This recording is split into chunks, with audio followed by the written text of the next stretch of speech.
เฉพาะโครงการที่ได้มาจัดตั้งปฏิบัติอยู่เมืองเพียงเนาะถือว่าเป็นเวียกงานที่สอดคล้องกับการคุ้มครองและนำใช้ที่ดินกสิกรรมอยู่ในแขวงสัญญาบุรีของพวกเรานี่แหละเนาะโดยเฉพาะมันบทบาทยิงซ้ายการ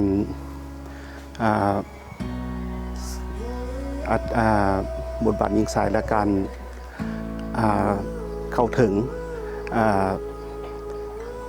กฎหมายเกี่ยวกับข้อขัดแย้งที่ดินของแต่ละบ้านเนาะแต่ละครอบครัวที่ได้เกิดขึ้นอยู่ในท้องถิ่นนั้นสองแล้วก็อันที่สามมาเนี่ยก็เกี่ยวกับการ มีส่วนร่วมในการ ปฏิบัติ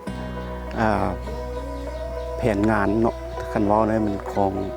องแผนกก็คือของเมืองแล้วก็เพื่อมาจัดตั้งพันขยายอยู่ในบ้านนั้นให้ปฏิบัติตาม